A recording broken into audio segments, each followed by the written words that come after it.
lumina dimineții, printre firele de iarbă ude de rouă, o siluetă colorată se strecoară silențios, cu penaj strălucitor și o coadă lungă elegantă.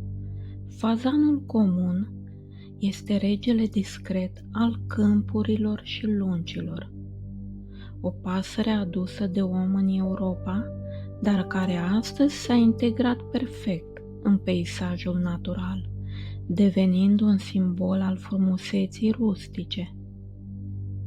Fazanul preferă zonele deschise, câmpii cu tufe și pâlcuri de arbori, lungile râurilor și terenurile agricole, unde găsește hrană și adăpost. În România îl întâlnim aproape peste tot, în zonele de câmpie și dealuri joase, fiind o specie foarte răspândită, datorită și programelor de repopulare.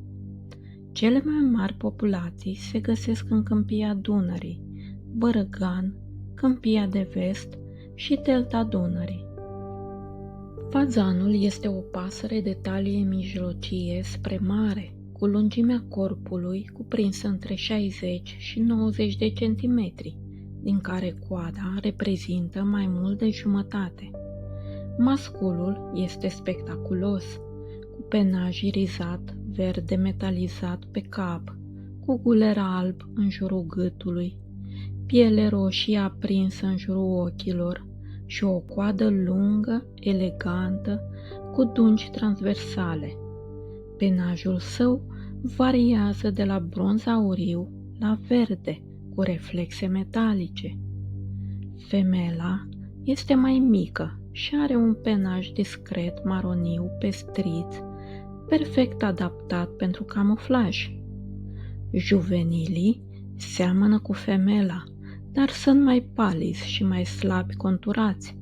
Abia după 4-5 luni, masculii încep să capete culori vii, caracteristice. Fazanul nu are un cântec melodios, dar masculul scoate strigăte aspre și puternice, mai ales primăvara, când își marchează teritoriul.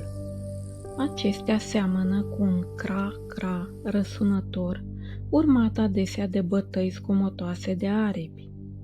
Este o pasăre prudentă, preferă să se ascundă în vegetație, iar în caz de pericol, fuge în zigzag cu o viteză surprinzătoare. Zboară rar și greoi, cu un fâlfâit zgomotos al aripilor, doar atunci când nu mai are altă scăpare. Fazanul este omnivor, se hrănește cu semințe, boabe de porumb, grâu sau floarea soarelui, dar și cu insecte, larve, melci și chiar fructe de pădure. Hrana sa variază în funcție de anotimp, iar primăvara și vara consumă mai multe insecte esențiale pentru pui. În afara sezonului de împerechere, fazanii trăiesc solitari sau în grupuri mici.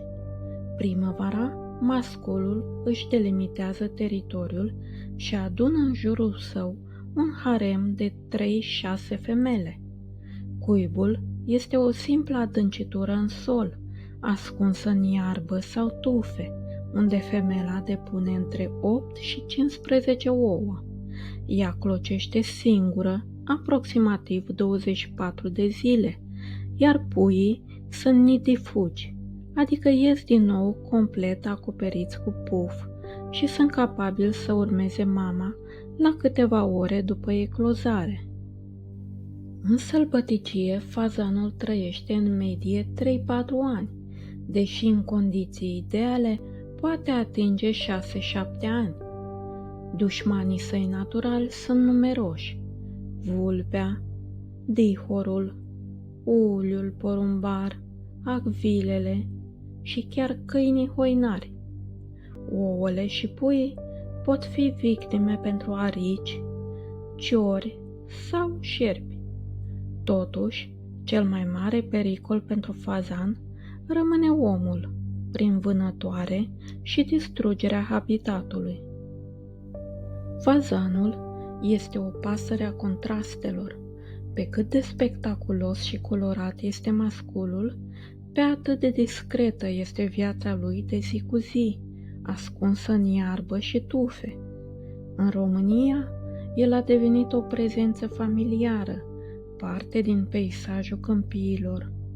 Iar atunci când masculul strigă răsunător la răsărit, înfălfăit de aripi, parcă aduce un ecou al vieții sălbatice care dăinuie încă printre ogoare și lungi.